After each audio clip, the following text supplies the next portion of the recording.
નમસ્કાર વિદ્યાર્થી મિત્રો, હવે આપણે અગિયાર સાયન્સમાં નવું પ્રકરણ છે એસ બ્લોકના એલિમેન્ટ એટલે એસ વિભાગના તત્વો. તમે બધા જાણો છો કે આવર્ત કોષ્ટકમાં કેટલા વિભાગ છે? 4 વિભાગ.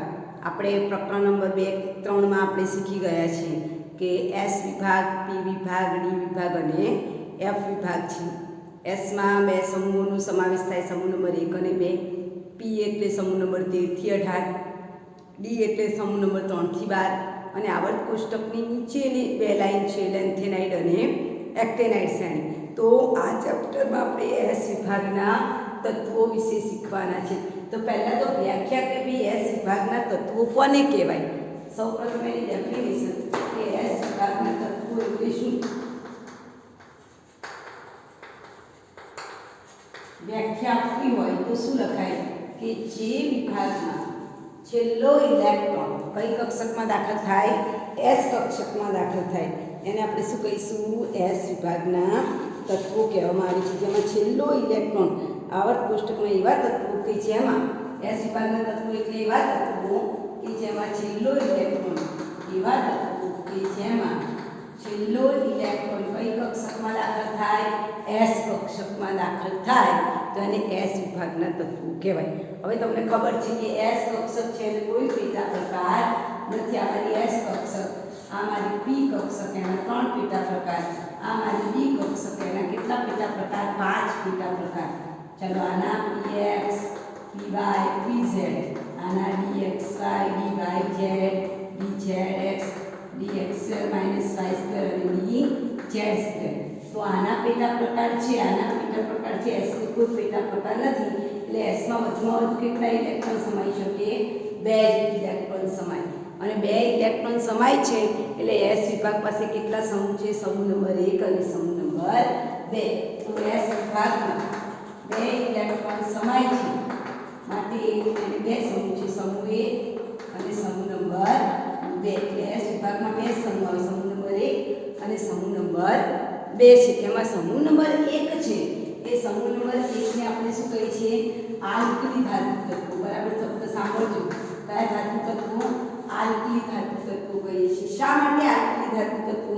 કારણ કે આ ધાતુઓ જ્યારે પાણીમાં નાખવામાં આવે ત્યારે પાણીમાંથી શું છૂટો પાડે છે? હાઇડ્રોક્સાઇડ. એટલે હાઇડ્રોક્સાઇડ આયન બનાવે છે અને એ હાઇડ્રોક્સાઇડ આયન સ્વાભાવિક એવા છે, બેઝિક છે, આલ્કલાઇન છે. ફોર એક્ઝામ્પલ ઉદાહરણ આપું, Na+H2O. તમે આની રિએક્શન કરાવો તો તમને શું મળે? NOH+ હાઇડ્રોજન વાયુ મુક્ત થાય. રાઈટ. તો આ NOH સ્વાભાવિક એવો છે, બેઝ છે. એટલે આ બધાને શું કહેવાય? આલ્કલી કહેવાય. અને નામ આલ્કલી શા માટે પાડ્યું છે? કારણ કે આ સમૂહના તત્વો પાણી સાથે પ્રક્રિયા કરીને હાઇડ્રોક્સાઇડ આયન આપે છે. આ હાઇડ્રોક્સાઇડ આયન સ્વાભાવિક એવા છે, બેઝિક છે. માટે સમૂહ નંબર 1 ના તત્વોને આપણે શું કહીશું? આલ્કલી ધાતુ તત્વો. આ આલ્કલી ધાતુ તત્વો જે છે સમૂહ નંબર 1 ના તત્વોમાં કોનો સમાવેશ થાય? Lithium, sodium, potassium, rubidium, caesium અને ફ્રાન્સિયમનો સમાવેશ થાય. ઓકે. ચાલો જે સમૂહ નંબર 2 છે એ સમૂહ નંબર 2 ને આલ્કલાઇન, શબ્દ બરાબર સાંભળજો, આલ્કલાઇન અર્ધ ધાતુ તત્વો. અર્ધ એટલે પૃથ્વી. પૃથ્વીના પોપડામાંથી મળે છે. અર્ધ એટલે પૃથ્વીનો ગોળો. પૃથ્વીના પોપડામાંથી મળે છે એટલે એને આલ્કલાઇન અર્ધ ધાતુ તત્વો કહેવાય. કયા? આલ્કલાઇન અર્ધ ધાતુ તત્વો કહેવાય. કેમ આલ્કલાઇન અર્ધ ધાતુ તત્વો? કારણ કે આ જે સમૂહના ઓક્સાઇડ છે એ ઓક્સાઇડ સ્વાભાવિક એવા છે, આલ્કલાઇન છે અને એ પૃથ્વીના પોપડામાંથી મળી આવે છે.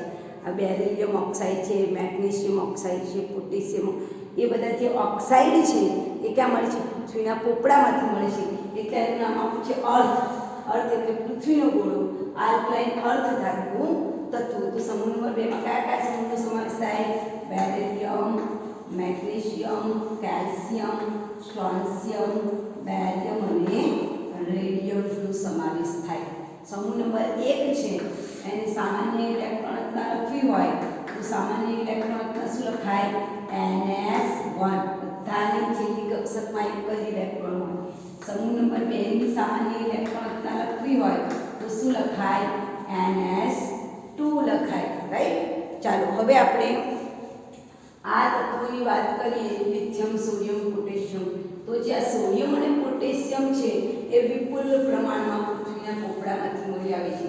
ફોર એક્ઝામ્પલ સોડિયમ તો તમે જો દરિયાના પાણીમાં મેક્સિમમ પ્રમાણમાં મીઠું છે અને પોટેશિયમના ક્ષારો પણ સમુદ્રમાં અનેક પ્રકારના ક્ષારો છે, બરાબર. તો આ તમને બિલકુલ પ્રમાણમાં મળે છે. ત્યારે લિથિયમનું પ્રમાણ કેવું છે? ઓછું છે. લિથિયમ અને રૂબિડિયમ જે છે એનું પ્રમાણ કેવું જોવા મળે છે? તમને ઓછું જોવા મળે છે. આવર્ત કોષ્ટકના પ્રથમ તત્વો lithium, sodium, potassium, rubidium, caesium અને ફ્રાન્સિયમ છે. અને આ અરેબિક શબ્દ પરથી ઉતર્યા છે. તેને અર્થ છોડવાની રાખમાંથી મળે છે. આ જે તત્વો છે એને આપણે આલ્કલી કહીએ છીએ, છોડની રાખમાંથી મળે છે એટલે પણ આલ્કલી કહેવામાં આવે છે, બરાબર ને. આલ્કલી ધાતુ તત્વોમાં સોડિયમ અને પોટેશિયમ વિપુલ પ્રમાણમાં મળે છે અને જમીનના બંધારણ સોડિયમ અને પોટેશિયમ છે એના કેટલા ટકા છે? 4%. આ પણ પ્રશ્ન તમને પૂછી શકાય, બરાબર, કે જમીનના બંધારણમાં સોડિયમ પોટેશિયમનું પ્રમાણ કેટલા ટકા છે? 4% છે. ત્યાર પછી લિથિયમ, રૂબિડિયમ અને સીઝિયમનું પ્રમાણ કેવું છે? આનું પ્રમાણ કેવું છે? લિથિયમ, રૂબિડિયમ અને સીઝિયમનું પ્રમાણ કેવું છે? એકદમ ઓછું છે. જ્યારે ફ્રાન્સિયમ એ કેવો છે? રેડિયો એક્ટિવ એટલે કે રેડિયો સક્રિય પદાર્થ છે. એ કેવો પદાર્થ છે? રેડિયો સક્રિય પદાર્થ છે. એનો મતલબ કે આ પદાર્થ પોતાનાથી 10 સેકન્ડે શું ઉત્પન્ન કરે છે? વિકિરણ ઉત્સર્જિત કરે. એટલે એનું આયુષ્ય કેટલું છે? બહુ ઓછું. આ પ્રશ્ન વારંવાર પૂછે છે. એનું અર્ધ આયુષ્ય સમય કેટલો છે? માત્ર 21 મિનિટ. 21 મિનિટ સુધી જીવે છે. 21 મિનિટનું જ છે. ના યાદ રાખજો, વારંવાર તમને પૂછાય છે કે ફ્રાન્સિયમ એ શું છે? તો રેડિયો સક્રિય તત્વ છે અને એનું અર્ધ આયુષ્ય માત્ર 21 મિનિટનું છે. એવી રીતે આપણે આની વાત કરીએ તો બેરેલિયમ, કેલ્શિયમ છે એનું પ્રમાણ પૃથ્વીના પોપડામાં વિપુલ પ્રમાણમાં મળે છે. એમાં જે આપણું મેગ્નેશિયમ અને કેલ્શિયમ છે તો આલ્કલાઇન ધાતુ તત્વોમાં કેલ્શિયમ અને મેગ્નેશિયમ વિપુલ પ્રમાણમાં મળે છે. જેમાં કેલ્શિયમ 5મા ક્રમે, પૃથ્વીના પોપડામાં 5મા ક્રમે મળતું તત્વ હોય તો એ કેલ્શિયમ છે અને 6થા ક્રમે મળતું તત્વ હોય તો એ કયું છે? મેગ્નેશિયમ છે. બાકી બેરિયમ નું પ્રમાણ કેવું છે? બેરેલિયમ. જો Be એટલે આનું નામ યાદ રાખજો. Be એટલે બેરેલિયમ, બરાબર. આ Be એટલે બેરિયમ. આ બંનેમાં ફરક છે. હા, Be એટલે બેરેલિયમ, પેલું બેરિયમ. તો Be નું પ્રમાણ જે છે એ કેવું જોવા મળે? તમને ઓછું જોવા મળે. સ્ટ્રોન્શિયમ અને બેરેલિયમ છે એનું પ્રમાણ ઓછું છે. બેરેલિયમ એ વિરલ તત્વ છે, બહુ ઓછા પ્રમાણ. જ્યારે રેડિયમ એ કેવું છે? રેડિયો સક્રિય. આ છે ને એટલે રેડિયમ એ કેવું તત્વ છે? રેડિયો સક્રિય તત્વ છે, બરાબર. ત્યારે એના ગુણધર્મો રેડિયો સક્રિય તત્વ છે. પાછા સમૂહના જે પહેલા S વિભાગના તત્વોની ઇલેક્ટ્રોન રચના NS1, 2 વિભાગના તત્વોની ઇલેક્ટ્રોન રચના NH2 છે. તો મેં હમણાં લખીને હવે આ જે સમૂહનું પહેલું તત્વ છે લિથિયમ, હાઇલાઇટ કરીએ છીએ, એ લિથિયમ છે એ સમૂહના અન્ય તત્વોથી કેવું પડે? અલગ પડે. આ લિથિયમ છે એની સામ્યતા કોની? એના ગુણધર્મો કોને મળતા આવે છે? સમૂહ નંબર 2 ના તત્વો મેગ્નેશિયમને મળતા આવે છે. આના કરતાં કેવા છે? અલગ પડે. એના પોતાના સમૂહના તત્વો છે. દાખલા તરીકે લિથિયમ પછી શું આવે? સોડિયમ, પોટેશિયમ, રૂબિડિયમ, સીઝિયમ આવે. તો એના સાપેક્ષમાં એના ગુણધર્મો જુદા પડે, પણ એના લિથિયમના ગુણધર્મો કોને મળતા આવે? મેગ્નેશિયમ. એવી રીતે સમૂહ 2 નું પહેલું તત્વ બેરેલિયમ બાકીના બધા તત્વોથી કેવું પડે છે? અલગ પડે છે. પણ એના પછીનો સમૂહ એલ્યુમિનિયમ છે એની સાથે શું ધરાવે છે? સામ્યતા ધરાવે છે. એનો મતલબ કે લિથિયમના ગુણધર્મો કોને મળતા આવે છે? મેગ્નેશિયમને. એના પછીના સમૂહના બીજા નંબરના તત્વો તમારે ધ્યાનમાં રાખવાનું. સમૂહ નંબર 1 પછી સમૂહ નંબર 2 નું બીજું તત્વ આવે એ બીજા તત્વ સાથે લિથિયમના ગુણધર્મો મેચ થાય છે અને આવા ગુણધર્મોને કયો ગુણધર્મ કહેવાય? વિકર્ણ સંબંધ કહેવાય. કેવો સંબંધ? વિકર્ણ. આપણે જેમ ચોરસમાં વિકર્ણ દોરીએ છીએ ને એમ વિકર્ણ સંબંધ કહેવાય. આમ વિકર્ણ બને છે. તમે જુઓ, આ મારું લિથિયમ છે, કોની સાથે સામ્યતા ધરાવે? મેગ્નેશિયમ સાથે. લિથિયમના ગુણધર્મો મેગ્નેશિયમને મળતા આવે છે તો લિથિયમ અને મેગ્નેશિયમ વચ્ચેનો સંબંધ કેવો કહેવાય? વિકર્ણ સંબંધ કહેવાય. એ રીતે બેરેલિયમ છે તેના પછીનું સમૂહ નંબર 13 છે એના તત્વો સાથે એના ગુણધર્મો મેચ થાય છે તો બેરેલિયમ અને એલ્યુમિનિયમ વચ્ચેનો જે સંબંધ છે એને આપણે કેવો સંબંધ કહીશું? વિકર્ણ સંબંધ. અને આ વિકર્ણ સંબંધ કોની પર આધારિત છે? આ મોસ્ટ આઈમ્પોર્ટન્ટ પ્રશ્ન MCQ કે વિકર્ણ સંબંધ છે. વિકર્ણ સંબંધ તરીકે દર્શાવે વિકર્ણ તત્વોના આયોનિક કદ અને તેના વીજભાર ઓપ્ટિક ત્રિજ્યા ગુણોત્તરને કારણે હોય છે. કોના કારણે હોય છે વિકર્ણ સંબંધ? એનું આયોનિક કદ, શબ્દ લખી નાખ્યો, આયોનિક કદ તથા ત્રિજ્યા અને વીજભારનો ગુણોત્તર, વીજભાર અને ત્રિજ્યા ગુણોત્તર ત્રિજ્યા ગુણોત્તર પર આધારિત છે। બરાબર, આ પ્રશ્ન પૂછાય છે વિકર્ણ સંબંધ કઈ વસ્તુ પર આધારિત છે? આયોનિક કદ અને બંનેની વિભાર અને ત્રિજ્યા ગુણોત્તર પર આધારિત છે। પછી સોડિયમ પોટેશિયમ આયનો +1 ઓક્સિડેશન, જો સોડિયમ અને પોટેશિયમ છે એની પર કેવો વિભાર આવે? +1, એ તો બધાને ખબર છે। પણ મેગ્નેશિયમ અને કેલ્શિયમ પૂછાય તો એની પર કેવો વિભાર આવશે? +2, કારણ કે એની છેલ્લી કક્ષામાંથી 2 ઇલેક્ટ્રોન મુક્ત થાય છે એટલે +2। સમૂહ નંબર 1 ના તત્વો બધા એક જ ઇલેક્ટ્રોન મુક્ત કરે એટલે +1। સમૂહ નંબર 2 ના તત્વો બધા 2 ઇલેક્ટ્રોન મુક્ત કરે એટલે +2। તો હવે આપણે જોઈશું એની ઇલેક્ટ્રોન રચના। બરાબર, +2 ઓક્સિડેશન અવસ્થા ધરાવે છે। ઉપરાંત આ આયનો એટલે કે મેગ્નેશિયમ અને કેલ્શિયમ આયનો છે જૈવિક મહત્વતા પણ ધરાવે છે। આ આયનો અગત્યના જૈવિક કાર્યો જેવા કે આયનિક સંતુલન આયનો અગત્યના જૈવિક કાર્યો જેવા કે આયનિક સંતુલન અને જ્ઞાનતંતુના વલણનું વહન પણ કરે છે। આપણા શરીરમાં જે મેગ્નેશિયમ અને કેલ્શિયમ છે, સોડિયમ પોટેશિયમ પંપ છે, એ ધબકાવવાનું કામ કરે છે।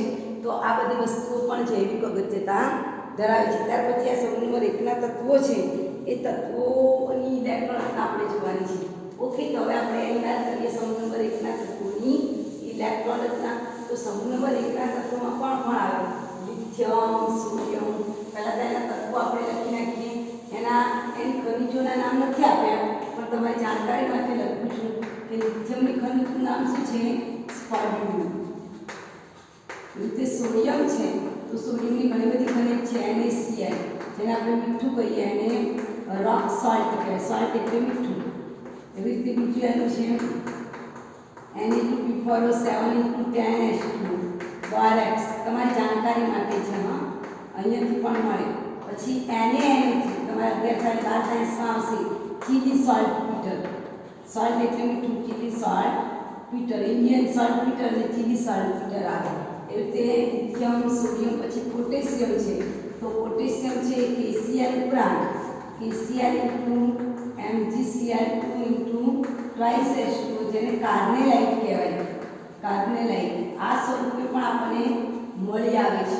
બરાબર, આ તમારી જાણકારી માટે। હવે આપણે એની ઇલેક્ટ્રોન રચના જોઈએ કે લિથિયમ છે તો પહેલા હું ઇલેક્ટ્રોન રચના લખતા પહેલા તત્વો લખી દઉં। Lithium, sodium, potassium, rubidium, caesium અને ફ્રાન્સિયમ। લિથિયમનું પરમાણુ ક્રમાંક 3, એમાં 8 ઉમેરો એટલે કેટલા થાય? 11। 11 માં 8 ઉમેરો એટલે 19। 19 માં 18 ઉમેરો 37। 37 માં 18 ઉમેરો, બરાબર, 8 8 18 18 32। 37 માં 18 ઉમેરો 55 સીઝિયમનું કેટલું થાય? 55। અને 55 માં 32 ઉમેરો કેટલા થશે? 87। એટલે કેટલા ઉમેરવાના? 32 32 ઉમેરો એટલે કેટલા મળે? આ તમારા ક્રમ યાદ રાખવાનો, 8 8 18 18 32। ચાલો હવે આપણે એની ઇલેક્ટ્રોન રચના જોઈએ તો ઇલેક્ટ્રોન રચના શું થશે? 1s2 2s1 2 ને 3। હવે જે 1s2 છે એની જગ્યાએ હું શું લખી શકું? હિલિયમ, કારણ કે હિલિયમનું પરમાણુ ક્રમાંક કેટલો છે? 2 છે, 2s1, રાઈટ। હવે હિલિયમ પછીના તત્વને આપણને આવડે, હિલિયમ પછી શું આવે? નિયોન। નિયોન એટલે કેટલા ઇલેક્ટ્રોન સમાઈ જાય? 10। 2s છે ને તો એના પછી તમારે શું લખવાનું? 3s1। હવે ઇલેક્ટ્રોન પરમાણુ ક્રમાંક 11 થઈ ગયો, 10 ને 1 11। હિલિયમ નિયોન પછી શું આવે? આર્ગોન આવે। આર્ગોન એટલે કઈ કક્ષક આવશે? 3d કક્ષક, 3d અને 4s, બરાબર। તો આ 18 ને 1 19, રાઈટ। ચાલો હિલિયમ નિયોન આર્ગોન પછી ક્રિપ્ટોન। આર્ગોન એટલે કેટલા ઇલેક્ટ્રોન? 18 18 ને 19। નિયોન એટલે કેટલા electron? 10। Helium neon argon krypton, krypton એટલે કેટલા ઇલેક્ટ્રોન? 36। 3d ની જગ્યાએ 4d 5s1, રાઈટ।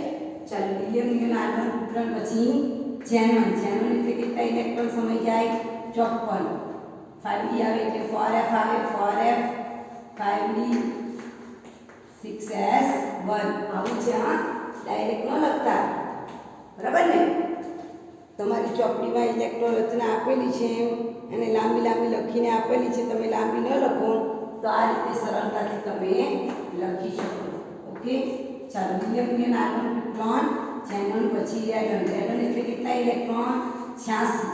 તો એના પછી 5f 60 અને 7s1, ઓકે, તો આ રીતે એની ઇલેક્ટ્રોન રચના આપણે લખી શકીએ છીએ, રાઈટ. તો તમે લખી નાખજો, આ રીતે આપણે એની ઇલેક્ટ્રોન રચના લખી શકીએ છીએ. કાલે એના ભૌતિક ગુણધર્મો જોઈશું, એટલે કે સમૂહમાં આપણે કારણ શીખવાડ્યું છે. પ્રકરણ નંબર 3માં આપણે બધા કારણ શીખી ગયા છીએ કે સમૂહમાં ઉપરથી નીચે તરફ જઈએ એટલે પરમાણુની ત્રિજ્યા વધે છે. તમે જોઈ શકો છો, પહેલા 2s માં ઇલેક્ટ્રોન અહીંયા દોરું છું, આ પરમાણુનું કેન્દ્ર એની પહેલી કક્ષા, પછી આ 2s, એના પછી તમે જુઓ કે એમાં ઇલેક્ટ્રોન ગયો 3s, એમાં પછી 4s, પછી 5s, પછી 6s. તો તમે જુઓ પરમાણુનું કદ શું થાય છે, વધે છે, કારણ કે કારણ કોનું આવ્યું, સમૂહ.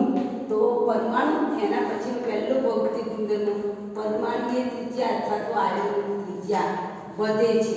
તો કારણ તમને આવડે છે કે સમૂહમાં ઉપરથી નીચે તરફ જઈએ તો શું વધે છે, તમે જુઓ પરમાણુ ક્રમાંક વધે છે, બરાબર ને. શું વધે છે, પરમાણુ ક્રમાંક વધે છે. પરમાણુ ક્રમાંક વધે છે તેમ તેમ શું વધે છે, કેન્દ્રનો વીજભાર વધે છે. જેમ કેન્દ્રનો વીજભાર વધે છે તેમ તેમ શું ઉમેરાતી જાય છે, નવી નવી કક્ષાઓ. તમે જોઈ શકો છો, આ 2s, આ 3s, આ 4s, આ 5s, આ 6s. શું થાય છે, નવી નવી કક્ષાઓ ઉમેરાય છે. નવી નવી કક્ષાઓ ઉમેરાય એટલે ઇલેક્ટ્રોન કેન્દ્રથી કેવો જાય, દૂર જાય. ઇલેક્ટ્રોન કેન્દ્રથી દૂર જાય, આકર્ષણ બળ કેવું હોય, ઓછું હોય, અને પરમાણુ કદમાં કેવું બનતો જાય, મોટો બનતો જાય છે, રાઈટ. તો આ કારણ આપણે સમજી શકીએ છીએ. ઓકે, ચાલો એના પછી આપણે બીજું કારણ જોઈએ, આયનીકરણ એન્થાલ્પી. તો મેં તમને કીધું છે સમૂહમાં એક જ વસ્તુ વધે, બાકી બધી વસ્તુ ઘટે. આયનીકરણ એન્થાલ્પી ઘટે, ઇલેક્ટ્રોન બંધુતા ઘટે, વિદ્યુત ઋણતા ઘટે.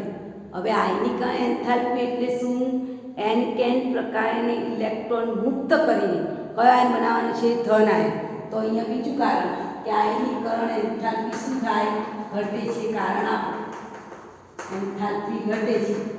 આયનીકરણ એન્થાલ્પી ઘટે છે, કારણ શું, તો પરમાણુ ક્રમાંક વધે. પરમાણુ ક્રમાંક વધે તો પહેલા બે મુદ્દા કોણ, કેન્દ્રનો વીજભાર વધે. જેમ જેમ કેન્દ્રનો વીજભાર વધે એમ શું થાય, નવી નવી કક્ષાઓ ઉમેરાય. નવી નવી કક્ષાઓ ઉમેરાય તો ઇલેક્ટ્રોન કેન્દ્રથી કેવો જાય, કેન્દ્રથી દૂર જાય. અને દૂર જાય તો આકર્ષણ કેવું હોય, ઓછું હોય. અને આકર્ષણ ઓછું હોય તો ઇલેક્ટ્રોન મુક્ત કરવા માટે કેવી શક્તિ જોઈએ, ઓછી શક્તિ. આકર્ષણ ઓછું છે માટે ઇલેક્ટ્રોનને મુક્ત કરવા માટે ઓછી શક્તિની જરૂર પડે. કેવી શક્તિની, ઓછી શક્તિની જરૂર પડે છે. માટે આયનીકરણ એન્થાલ્પીનું મૂલ્ય કેવું થાય, ઘટે છે, બરાબર. પછી જલીયકરણ એન્થાલ્પી. તો જલીયકરણ એન્થાલ્પી પણ સમૂહ ઉપરથી નીચે તરફ જતા ઘટે છે. ચાલો ત્રીજો પોઈન્ટ, જલીયકરણ એન્થાલ્પી. એન્થાલ્પી સમૂહ ઉપરથી નીચે તરફ જતા ઘટે છે.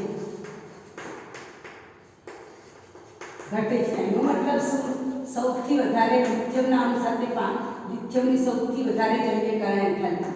આ પ્રશ્ન વારંવાર પૂછાય છે, મોસ્ટ આયર્ન. કોની જલીયકરણ એન્થાલ્પી સૌથી વધારે, લિથિયમ. એના કરતાં ઓછી સોડિયમ, એના કરતાં ઓછી પોટેશિયમ, રૂબિડિયમ, સીઝિયમ, બરાબર. આ ક્રમ તમારે યાદ રાખવાનો. સૌથી વધારે આયનીકરણ એન્થાલ્પી, જલીયકરણ એન્થાલ્પી કોની છે, લિથિયમ. કારણ કે કદમાં કેવો છે, નાનો છે, અને સૌથી વધારે શું આપે છે, પાણીના અણુ સાથે રિએક્શન કરે છે. આવતીકાલે આપણે એના ભૌતિક ગુણધર્મો જોઈશું. Okay, clear.